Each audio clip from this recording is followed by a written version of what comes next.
All right, so today we're gonna watch and kind of review and go over the Scott Jund video that he recently posted. The Blood Moon event kind of blows. I do think that he is better at explaining things than I am. I'm not necessarily a great script writer by any means, but I thought we could watch through his video, dissect some of his points because largely they intersect with mine. We largely have the exact same opinions about this event. I want to at certain times elucidate on some of his points if I can, so let's get into it. Hey guys, Scott here. Today I want to talk about the Blood Moon event in Dead by Daylight. I didn't get to play it on the first day, so I'm a bit late to the party in making, a judgment about it, but after having played it for a couple of days now, I have to say, let me wait for the 15 seconds to go for the censor. It fucking sucks. It's really not a good event at all. It's just there's not a single redeeming quality about it, at least on the killer side. Now for the survivor side, I will definitely say I really like the idea of having another objective. In fact, I suggested this exact thing with a mock-up video and all this stuff years ago, and a lot of people had the suggestion too to have gas cans that will make generators go faster and things like that, and that's fine, and I love that. So to elucidate on that point, initially, yeah, I think the only interaction that you have as a killer is you can break the gas canisters. Like, say they drop a gas canister, you can stomp on it and destroy it instantly. The thing about that is, though, is there's no reason for a survivor to ever drop a gas canister. There is no reason to ever drop them. You basically want to keep it on you at all times. There is no benefit to doing it. They drain on the floor at Franklin's demise speed. So basically, unless survivors are dropping canisters, which is something that you are basically never going to see in your games ever, you have absolutely nothing to interact with in this event on the killer side. Literally nothing. Whereas on the survivor side, you have these brand new blood generator objectives to play around with. So this largely is an event for survivor where there's not really much for the killer to do or interact with. That idea, I think that's really, really cool. But the problem is they did not think of several other aspects of it. So let me simplify the issue with this mode in the simplest way I can. Name one reason you would ever play this mode for a killer. That's it. That's the only question you have to ask. There's no reason to play it. The generators go significantly faster because you can fill up a full blood generator with 3 gas cans, which is pretty damn fast. You don't knock the gas cans out of people's hands when you hit them or anything like that. Nothing is really lost. That's another thing too, is you don't knock them out of their hands. The only time a blood canister will ever be on the floor is if they, for whatever reason, drop the canister. But again, there's no reason for them to ever do that, so you have nothing to interact with.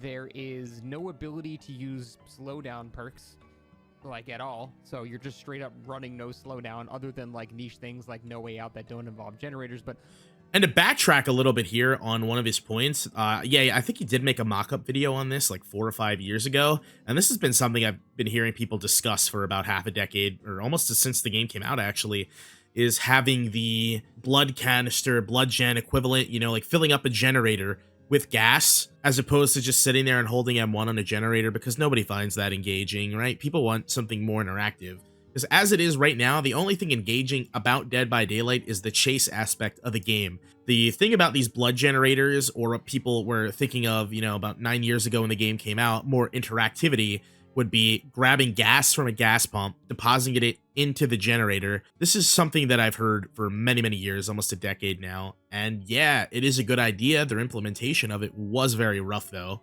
to add some color onto his earlier statements. All of the best slowdown perks involve generators, and the blood generators don't count as generators. So you just don't get to slow them down with any perk. So unless you're running an A... Yeah, so basically, Pop Goes the Weasel, Pain Res, Surge, just as examples, Eruption. None of those perks, not even Trail of Torment, not even Unforeseen. I don't think Nowhere to Hide even works on them. Nothing works on these generators. No killer perk at all works on these generators. S tier killer, you're just running no slowdowns and most likely just getting your ass beat every single match because the gens can go faster and you can't run any slowdown. Most of the games I've seen, a lot of killers have swapped to endgame builds as a result of that. Say, No Way Out, No-Ed, the likes of that. The new Kaneki perk. I've seen a lot of that being swapped to in lieu of not being able to use generator perks. And you can't run any slowdown, so that's great. And there's also a number of other really frustrating aspects too. I cannot tell you the amount of times I thought hooks in this mode look like they're covered in scratch marks. So I always think that there's someone nearby at a hook or one of the generators. There's just so much terrible visual design on this that looks identical to scratch marks from a distance. So I always think, oh, someone's going for the save. Let me go there. And then I return to the hook and I'm just camping a dude and there's no one here. So then I'm like, okay, cool. It just looked like that. Additionally, the blood can. Now, I've noticed that as well, although I primarily played exclusively Survivor during this event, save for those Sodico games that I played for that video I posted the other day. Yeah, the red veins coming off the hook, yeah, I guess I could see that happening as Killer. If I actually played Killer during this event with any level of consistency, I probably would have felt the same way. Hard to find someone here.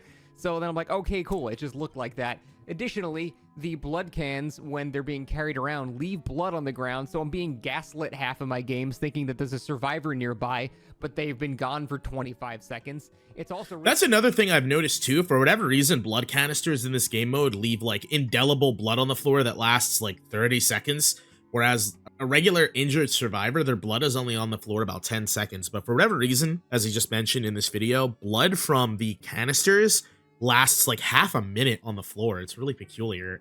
Really hard to find people because when survivors are working on a regular generator, killers can generally gauge where a survivor will be because if there's some progress on the generator, it's likely they're in a radius of where that generator is, so you have a small search area to look for, you know, that person.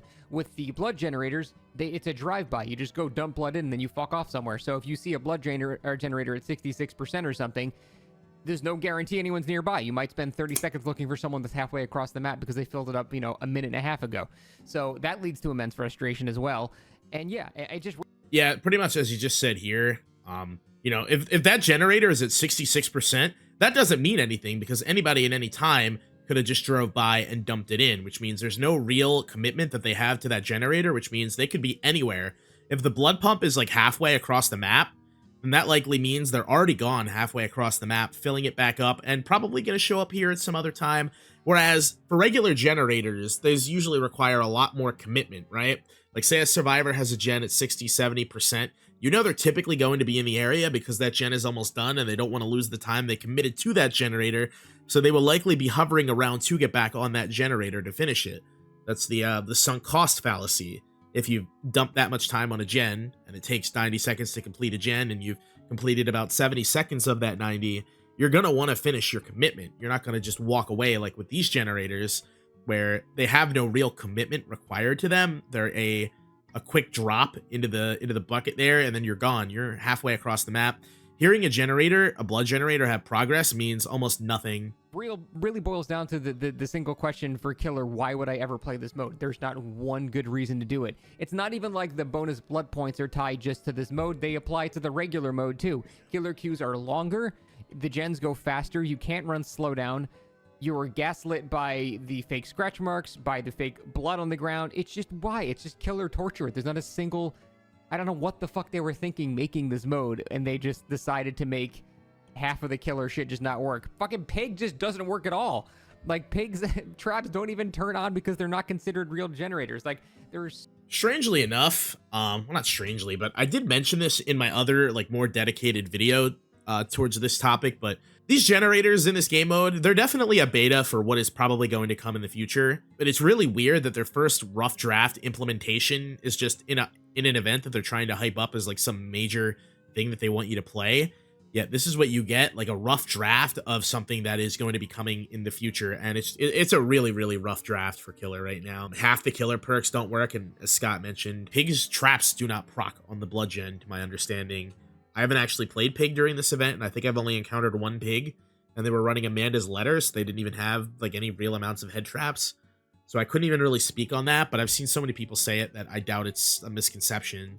So many oversights with this, and it was such a missed opportunity because, like I said, I really like the idea of the gas cans. I think that's an awesome idea. My original idea was generators take longer to finish, but you can find gas cans scattered around the map that doubles your gen speed. So generators would normally take 2 minutes to finish, or if you had a gas can, it would take 60 seconds to finish. So you could take a risk and risk running into the killer, traversing the map to find a gas can, but at the same time, you could do a generator much faster if you found it, or you could play safe and have him take longer. Like, you know, just like that kind of vague idea. So what they're doing here A lot of the initial ideas for having like gas cans that function with generators that a lot of people had, you know, just off the top of their head back then, were basically for the existing generators that already exist. I don't think I've ever heard anybody specifically postulate the idea of having generators that are independent of regular generators. Like the blood gens have no correlation or anything to do with regular gens.